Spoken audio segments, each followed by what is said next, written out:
Greetings fellow warriors, and welcome back to another Mountain Blade to Bannerlord mods episode. The series where I, Artem, show some of the most interesting mods that have been uploaded in the past months and tell you a little about it in a showcase manner. Sorry for the lack of uploads recently. I took some time off of YouTube to, let's say, recharge. But to celebrate me coming back and another year of Bannerlord, I am giving away a copy of Mountain Blade to Bannerlord. All you have to do is pretty simple. Like this video, make a comment about what you would love to see this year for Bannerlord.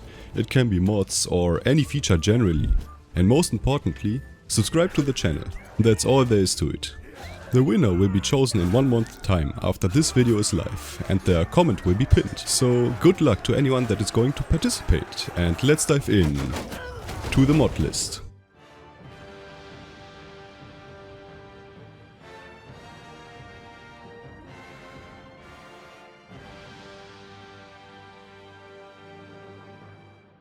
The first mod I want to talk about is called Bloody Hell by Stole My Coconut, which adds gore and retextures the blood in Mountain Blade to Bannerlord. The mod slightly sharpens effects like blood, smoke, snow and makes them stay on the battlefield much longer. There isn't much more to it, except that I really like the newly added gore textures. Sometimes what I did notice though was some blood spots were way too bright in my opinion. Take a look. I am sure the author will iron this out eventually, but this mod makes battles simply much more bloodier and gorier than ever before. Combine this with the Dismemberment mod and you've got yourself a whole Peggy 18 rated game. The next mod I would love to talk about is called Populations of Calradia by Thrasher Moore, which adds a completely new settlement population system with new options to manage your settlements, including different policies and decisions. The mod adds a system where every settlement in the game will contain a population mixture, which are composed of these 4 classes: nobles, craftsmen, serfs and slaves. It also adds a new window that allows for a more in-depth control of your settlement, including various decisions that affect its behavior, tax policy, militia policy and much more. Each of these new population models generates a tax revenue based on its class. Tax policies allow for more control regarding that, so you can either make them pay more or less taxes. New parties were also added in this mod. Slave caravans will supply nearby villages with enough slaves if there's a surplus in towns or castles. The more slaves a village has, the higher the income. Traveling commoners are a large party of serfs, traveling from town to town, much like villager parties.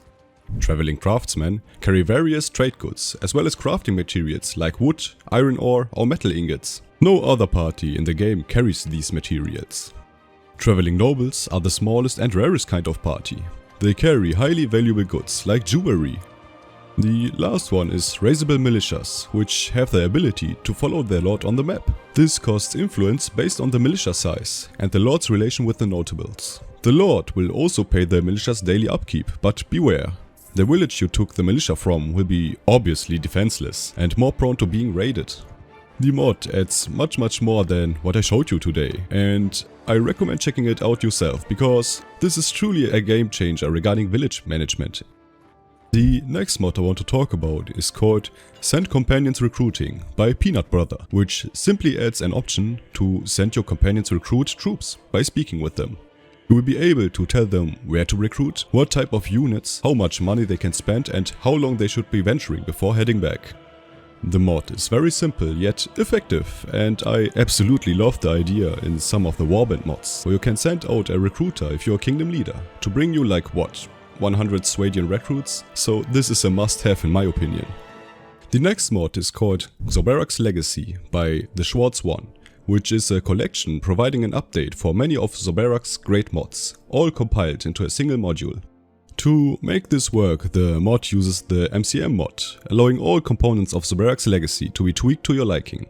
Included in this pack are Banks of Calradia, adding a simple bank system to towns. You can maintain individual balances at each town's bank and take out loans.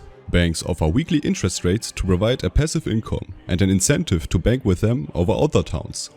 Cut Through Everyone allows weapons to cut through multiple units with one quick slash. Deadly Combat, as the name implies, makes combat much more deadly. Hitting vital body parts such as the head and torso can result in an instant death or a quick bleed out. Good armor and especially a shield is much more crucial to have in your kit. Deadly Horse Charges is pretty self-explanatory. Friendly fire enables friendly fire among you, your troops and the enemy, resulting in unnecessary casualties, but adding a little bit more immersion to the game. Honest work makes it so you have another option to earn a small pouch of dinars now and then, especially in the early game. Scholars of Calradia add scholars to towns, allowing you and your companions to attend their lectures and gain experience in a variety of skills.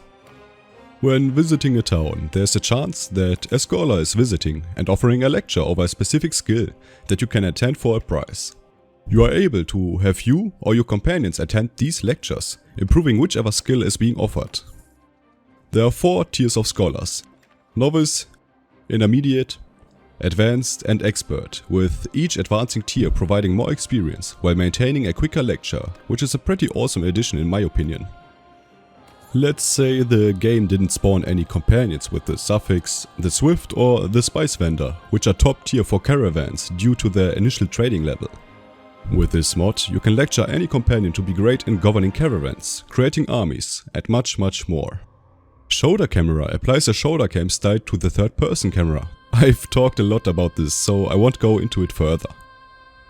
And the last one, training field, allows you to train troops at the training fields and arenas. When visiting these establishments, a new option will be available to train your troops for a maximum of 24 hours. You can only train once every 3 days and your troops can get wounded during training.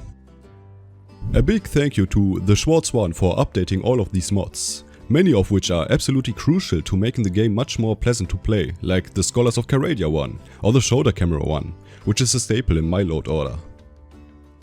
The next mod I want to talk about is called Knock 'em Down by Bannerlord, which adds the ability to knock down enemies with a kick, shield bash, weapon hit or throw.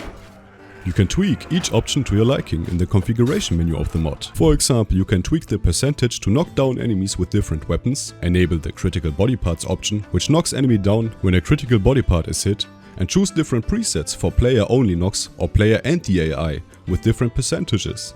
All done by the author himself and ready to go.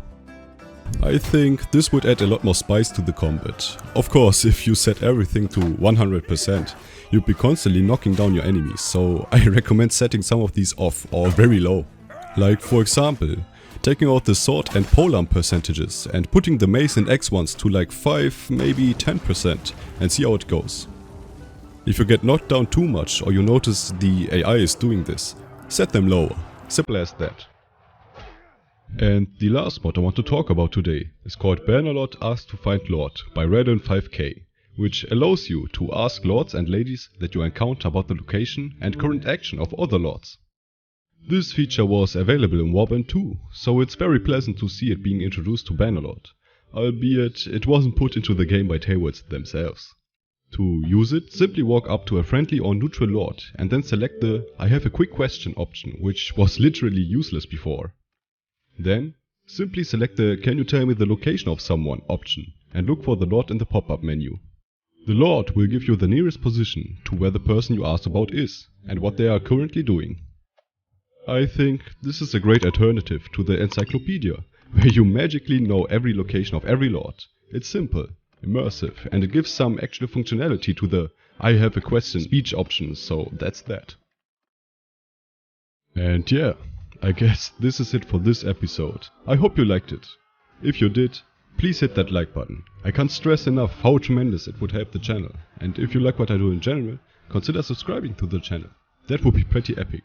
Join my Discord server where you can talk with me and other like-minded people about all kinds of stuff. And I see you all in the next video.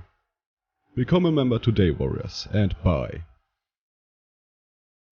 A huge shout out to Clinky Man, Ed Kiner, Max M, and Chains for supporting the channel.